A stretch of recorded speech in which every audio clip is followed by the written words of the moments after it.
angkat tanah dengan kuat sampai nggak goyang. Nggak goyang. Jadi gini-gini nggak goyang. Kuat. Nasab namanya. Nasab dan hal yang kedua. Bismillah itu nasab dan posisinya hal. Maksudnya, tancapkan pada jiwamu yang paling kuat bahwa esensi hidup kita itu untuk ibadah kepada Allah. Tancapkan itu. Mau minum, tancapkan bismillah. Mau makan, tancapkan bismillah. Tancapkan pada diri kita. Kalau ditancapkan pada jiwa, maka jadi bimbingan hidup. Bukan sekedar yang dituliskan dalam tulisan. Dituliskan bismillah, tapi gosip isinya. WhatsApp. Bismillah, tapi ikut berselisih di dalamnya. Bismillah, tapi ribut. Bismillah, tapi celaan. Apa ya fungsinya? Nggak ada. Bismillah itu akan mengarahkan pada yang ma'ruf dan mencegah dari yang mungkar. Tancapkan pada jiwamu, maka itu jadi bimbingan dalam hidupmu. Itu baru satu kita dapatkan dari bismillah, dari kaidah i'rab. Paham sampai sini? Nah, jadi saya simpulkan yang pertama, dampak dari kaidah i'rab untuk bismillahirrahmanirrahim pada kalimat bismillah, menurut ulama Basrah, tidak sempurna pekerjaan seseorang diawali tanpa bismillah, maka hilanglah pahalanya di sisi Allah Subhanahu wa taala. Kata orang Kufah, justru bismillah itu esensi kehidupan bagi setiap insan beriman. Maka setiap dia mengawali perbuatan ibtada'tu, jangan hilangkan bismillahnya, karena itu esensi dasar dari kehidupannya. Alamatnya nasab, ya, dia menjadi hal, tancapkan pada jiwamu setiap beraktivitas, arahkan semuanya karena Allah Subhanahu wa taala. Paham sampai sini? Saya teruskan sebentar. Wa qauluhu ta'ala, sedangkan firman Allah Subhanahu wa taala, alhamdulillahi rabbil alamin. Alhamdu mubtada wa lafdzul jalala khabaruhu taqdiruhu alhamdu mustahiqqun lillah wa rabbil alamin sifah sifatun wa mithlu rahmanir rahim wa maliki yaumiddin kulluha sifatun li ismil jalalah. Masya Allah.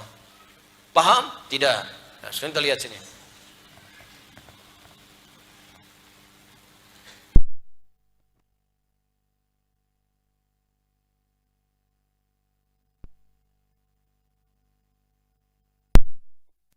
Kan kalau dosa itu seperti tinta, di Sahih Muslim itu naktas sauda, seperti noda hitam yang melekat.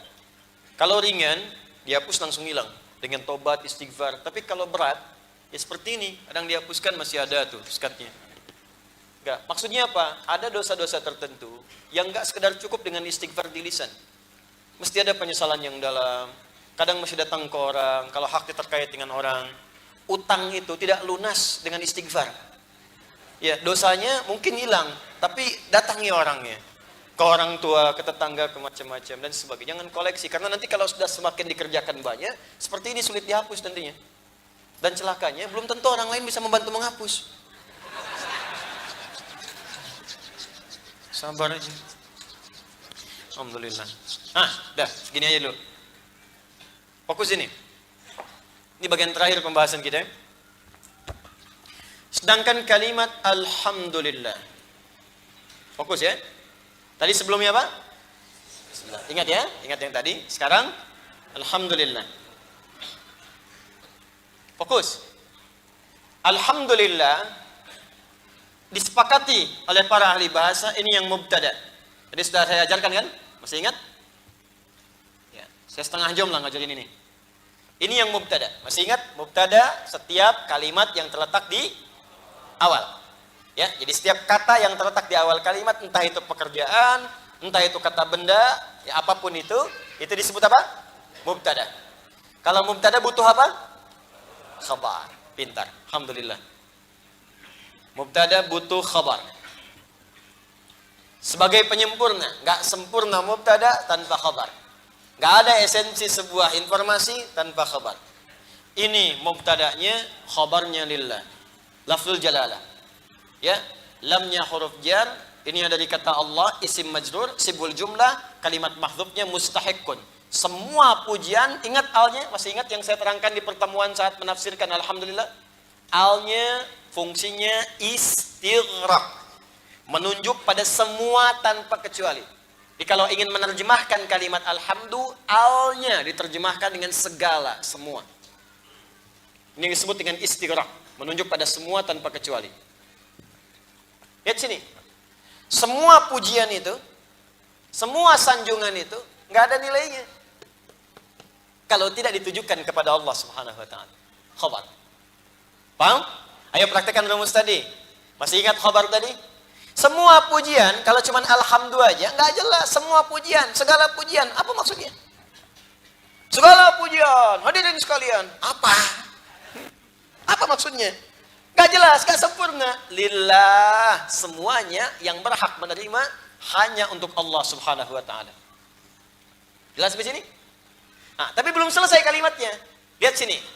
Di sini sangat indah sekali kalimatnya. Nah, sedangkan perhatikan kata penutur kitab ini, Syekh Muhammad Ali As-Sabuni, Rabbil Alamin, Ar-Rahmanir Rahim, Maliki Yaumiddin adalah sifat yang menyertainya. Apa maksud dari keterangan ini? Perhatikan baik-baik.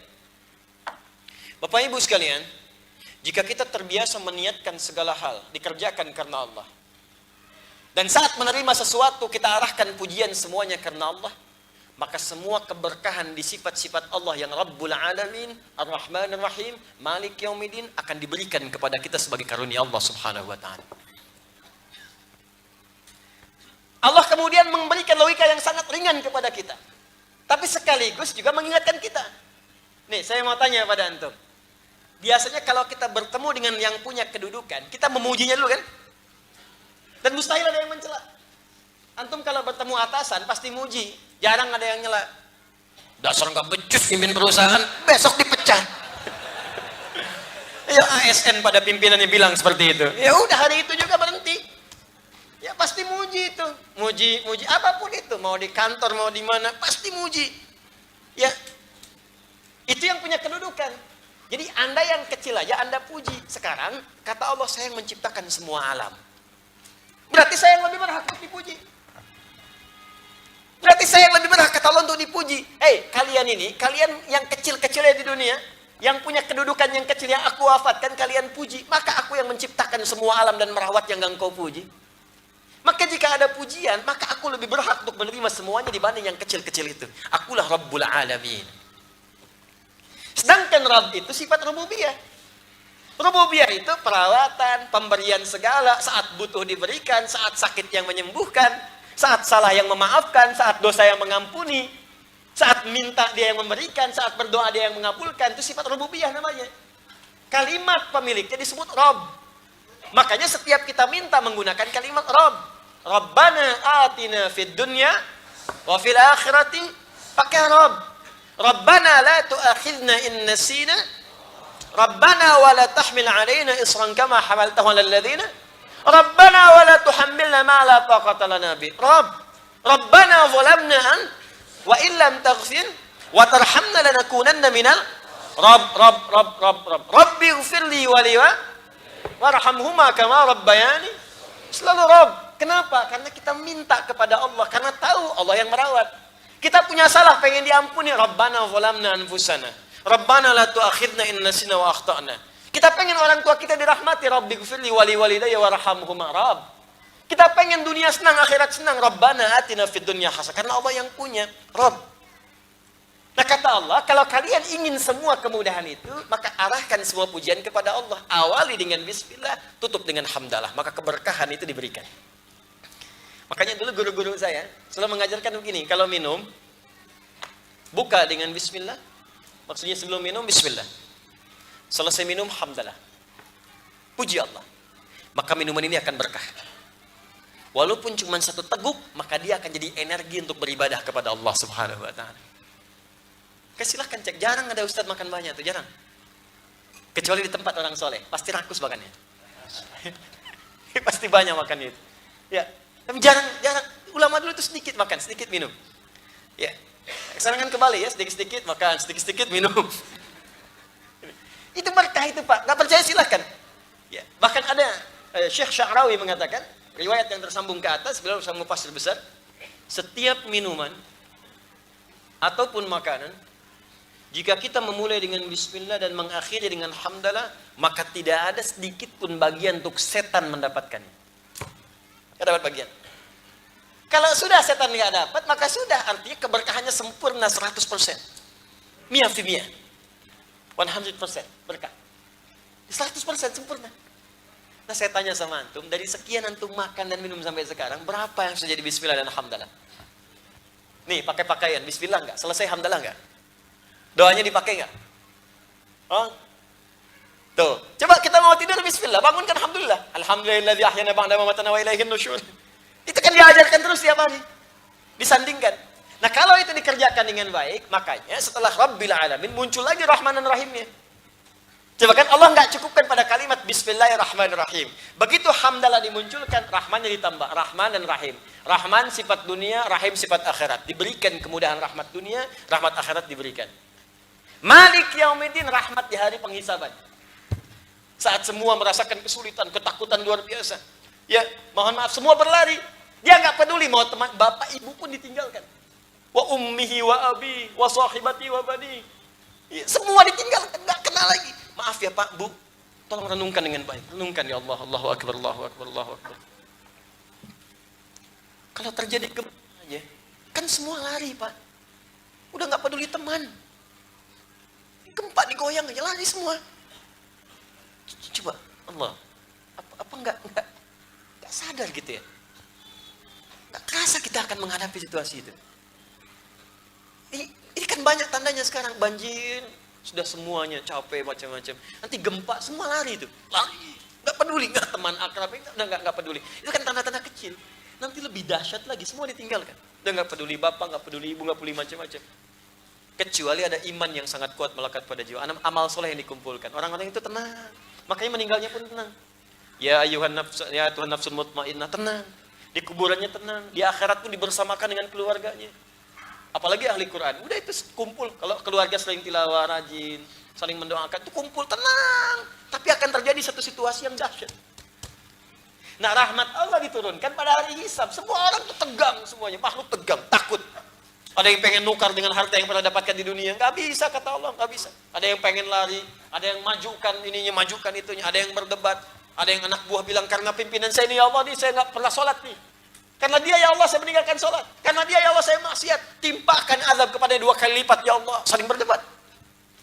Makanya cari teman yang baik. Cari pekerjaan yang baik. Rezeki kita itu udah diatur. Meninggal juga. Tapi kan surganya belum jelas. Hisab masih menegangkan. Ayo apa masih mau mengabaikan sholat demi dunia? Ya 1 juta 2 juta. Hanya untuk meninggalkan sholat. Begitu dapat gajian meninggal. Apa yang untuk membanggakan di hadapan Allah? Jangan takut kita masih hidup. Rezeki kita akan dijamin. Tapi kemuliaan itu perlu diraih gitu, teman-teman.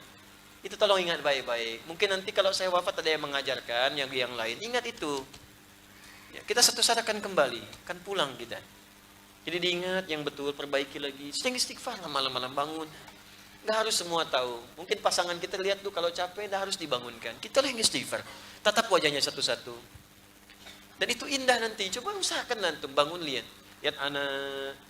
Ini yang kita gendong-gendong, kita timang-timang, ketemu lagi nggak di akhirat? Kadang-kadang tuh cepat menghadirkan kekuatan kita untuk mendekat kepada Allah.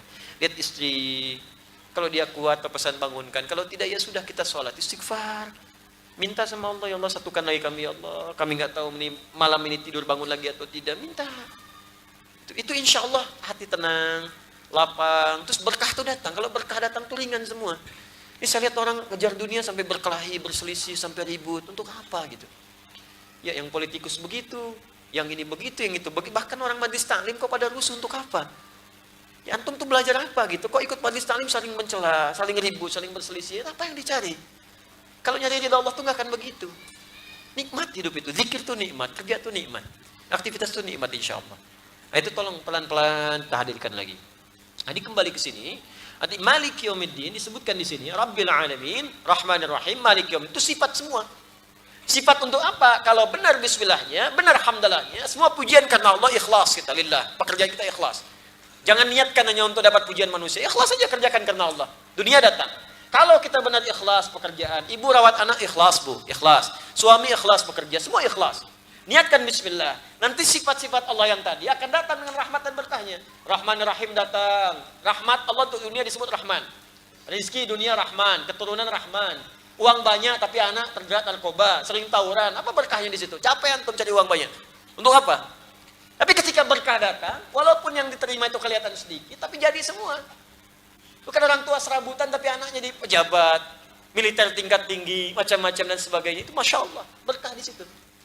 Ya, coba usahakan demikian. Nanti Rahman, Rahim datang, Rahim itu rahmat Allah di akhirat. yang memberikan surga bagi yang beriman. Nanti akan kelihatan kan kita ini sedang berusaha. Nggak ada ruginya kok Pak Bu, sama-sama meninggal juga nggak ada ruginya. Nanti kita akan lihat siapa yang betul mendapatkan janji, siapa yang kehilangan kesempatan. Iman dengan nggak beriman sama-sama wafat kan? Kita sekarang kerja sama, makan sama, minum sama, tapi kita punya keyakinan saat pulang ada janji Allah. Ya, terbukti atau tidak terbukti nggak ada ruginya, tapi kita yakin akan terbukti kemudian hari. Kita akan lihat nanti, nggak akan ada ruginya Pak Bu. Kita sholat gak ada ruginya, beriman gak ada ruginya. Coba nanti kita akan lihat di hari kemudian. Rahmat Allah yang memberikan anugerah surga disebut dengan Rahim namanya. Setelah itu Maliki Yaumiddin, untuk memberikan rahmat saat nanti hari perhitungan terjadi. Wah, kalau udah dapat rahmat itu sudahlah. Nggak tahu tiba-tiba kelihatannya ahli neraka aja. Wah, ini neraka udah banyak dosanya. Dia nggak tahu di ujung hidupnya dia taubat kepada Allah.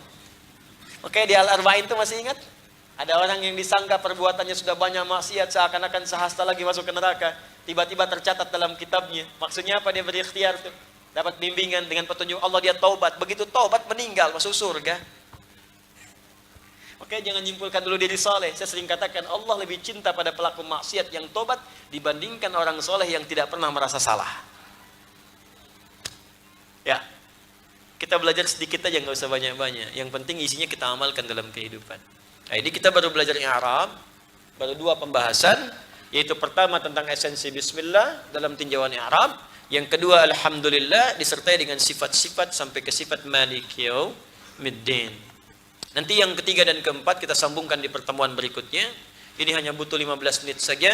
Selanjutnya kita akan masuk kepada al-ahkamu syar'iyyah, hukum-hukum syara' fikih terkait dengan praktik al-Fatihah dalam ibadah. Tolong diingatkan saya, admin ataupun staf saya di belakang, tolong diingatkan. Nanti sehari 2 hari sebelum kajian, saya akan coba kopikan dulu materi ini, sehingga nanti insya Allah bisa dibagikan nanti. Jadi antum datang bisa pegang. Ya kalau nanti tidak sempat, foto. Okay? Kan sekarang banyak foto. Daripada antum minta foto saya, mendingan foto kitab. Okay, foto kitab. Jelas ya? Nggak berlaku itu. Tapi saya mau bawa ke alam kubur. Kalau saya ditanya, mana buka? Pengikut Ustaz tadi. Nggak bisa. Beramal ya. Nanti insya Allah nanti ini kita simpan tuh, ada yang ditempel, jadi begitu masuk tinggal foto, klik, siap ya. Kalau nggak kebagian nggak apa-apa, pinjam sama teman foto ya. Jadi jangan mengeluh kalau nggak sempat, tapi saya 3315 Ustaz nggak bisa foto ya, bawa ininya ya, ambil pulpen ya, lihat, kemudian mudah-mudahan bisa dimanfaatkan insya Allah. Baik, sebelum saya pamit saya ingin sampaikan pengumuman dulu. Yang pertama, seperti saya sampaikan tadi, saya akan mencoba menepati janji saya untuk bisa mencintai kita bersama Al-Quran dan menjadi bagian dari ahli Quran. Siap insya Allah? Ya, saya berjanji waktu di JIC, ya Jakarta Islamic Center itu di Koja, waktu teman-teman hadir, saya akan mengajarkan dengan cepat tuh. Ya, nah dari situ saya sudah kemudian buat sebuah sistem yang detail, nanti akan masuk ke aspek pengajaran. Kami belajar dari teman-teman yang karantina. Itu kan tempatnya terbatas. Kadang-kadang saya merasa sedih dan tolong maafkan saya. Dia ada orang datang sudah bawa koper ke sini dari jauh-jauh, titip anak. Cuman nggak nanya dulu gitu. Nggak nelpon, tiba-tiba bawa koper terus mau karantina, padahal jadwal karantina belum ada. Ya. Terus ada lagi yang mau pesantrennya belum ada gitu kan, masih dalam proses. Ya kan nggak mungkin saya sih, ayo pergi ke Bandung sana di tanah aja begini kan. Kan harus ada bangunan dulu, ada semuanya dulu kan. Rapi. Nah, jadi untuk sambil menunggu semua lengkap, saya kemarin berikhtiar, ya memohon Allah supaya mudah-mudahan berikan taufik pada kita. Saya akan buka nanti ST sekolah terbuka. Jadi untuk detil menghafal Quran bersama-sama. Dan ini akan ringan untuk semuanya. Insya Allah kuliah perdananya nanti akan ada per wilayah. Dari sini pusatnya. Launching pertama nanti insya Allah di Bandung. Pekan depan saya akan ke Bandung. Sekitar tanggal 18 atau 19. Tapi mungkin saya register dulu supaya bisa terfokuskan.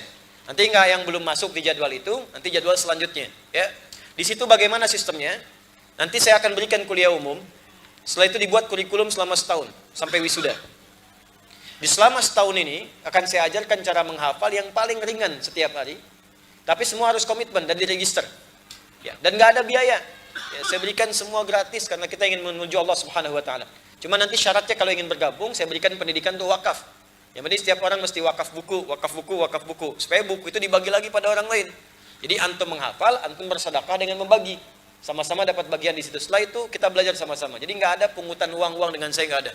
Kecuali kalau saya sampaikan kita akan ada di tempat ini, kita iuran ya, iuran kita sama-sama buat tempatnya, buat macam-macamnya, itu selesai. Nah, jadi kita bikin sistem. Nanti teman-teman di sini satu tempat saya akan bukakan, setiap 1 bulan sekali saya akan datang dengan rombongan yang sudah terregister, nanti diberikan gambaran. Ini untuk tajwid, untuk tahsin, untuk hafalan. Di pusat di sini insyaallah, jadi kita akan desain setiap sepekan ada tempat untuk setoran. Nanti ada yang syekh dari luar, saya sudah sampaikan ke Al-Azhar, mereka akan kirimkan ahli Quran yang 7 riwayat, 10 riwayat, nanti akan duduk di sini di hari tertentu. Ditambah nanti murid-murid saya juga, ada yang punya sanad, ada yang sudah 30 juz belum bersanad, nanti antum bisa setoran ke situ. Ya, yang di wilayahnya yang ikut di situ, nanti saya kunjungi sebulan sekali dengan tim ke situ. Sampai ke situ. Jadi nanti setiap bulan diupdate sampai dengan selesai targetnya selama setahun. Di setahun itu setelah selesai, wisuda semua. Wisuda. Kalau mau sambil nabung umrah. Di berapa tahun ke depan kalau sudah cukup, berangkat sama-sama. Di Mekah kita sujud, ya berdoa kepada Allah dan sebagainya. Sama-sama kita berusaha berikhtiar, tapi diniatkan benar, ikhlas, bukan karena yang lain. Ya, siap insyaallah? Ya, saya mencoba berjuanglah sisa hidup saya, mudah-mudahan ada manfaatnya dan mudah-mudahan bisa dekat dengan Al-Quran sebagai bekal kita pulang kepada Allah Subhanahu wa taala. Itu yang bisa saya persembahkan, dan tolong, ini sekarang banyak pelatihan membawa nama-nama kita ini, ya, ada taisir, ada macam-macam. Ciri khas dari saya itu, saya nggak pernah mengajukan uang dan sebagainya, itu nggak pernah ada. Jadi kalau ada pelatihan metodenya ini 6 juta, 5 juta, sekian juta, itu pasti bukan saya. Karena saya nggak seperti itu gitu. Tapi memang jangan dipersalahkan juga. Mungkin ada biaya tinggal, biaya apa, biaya ini dan sebagainya. Kalau saya, mushaf nggak pernah jualan. Pengajar nggak pernah saya mintakan. Ya, tapi paling-paling kalau antum ada karantina buat antum sendiri, misalnya untuk makan antum, untuk laundry antum. Kalau kita punya kas, kita akan bantukan ke situ, sisanya baru antum akan diminta. Kalau nggak ada, sama-sama disampaikan. Itu cara kami. Jadi kita hanya berniaga untuk akhirat kami dan tidak ada kaitan dengan dunia. Nanti sisi lain Allah akan memberikan dunia-dunia dari sisi yang lain yang kadang-kadang kita tidak duga sama sekali. Saya kira itu yang saya sampaikan. Kemudian mohon maaf, ini saya harus ada di bandara, ya, dan tolong berikan saya akses. Teman-teman yang di luar, setelah saya tutup, saya akan langsung keluar. Tolong mohon izin diberikan saya akses karena teman-teman menunggu. Khawatirnya nanti mereka terlambat pesawat dan umrohnya hanya sampai Soekarno-Hatta gitu kan. Jadi persoalan serius. Ya, insya Allah nanti akan diinfokan kembali. Cek di Instagram dengan di YouTube kita, dan semoga Allah muliakan kita semuanya insya Allah. Allahumma taqabbal minna innaka antas samiul alim. Tub alaina innaka antat tawwabur rahim. Allahumma alimna ma yanfa'una wa alimna ma jahilna. Allahumma ya arhamar rahimin, tubna ilaika taubatan nasuha. Ij'al baqiyata hayatina ya Allah hayatan tayyibah wa akhir hayatina husnal khatimah. اللهم وفقنا يا الله لنعمل ما تعلمنا به، وفقنا لنعمل ما تعلمنا به، وفقنا لنعمل ما تعلمنا به، ألحقنا بالصالحين مع الذين أنعمت عليهم من النبيين والصديقين والشهداء والصالحين وحسن أولئك رفيقا. وصلى الله على رسولك الكريم نبيك الأمين سيدنا محمد وعلى آله وصحبه وذريته أمته إلى يوم الدين. وآخر دعوانا سبحانك اللهم وبحمدك أشهد أن لا إله إلا أنت أستغفرك وأتوب إليك. آخر دعوانا الحمد لله رب العالمين.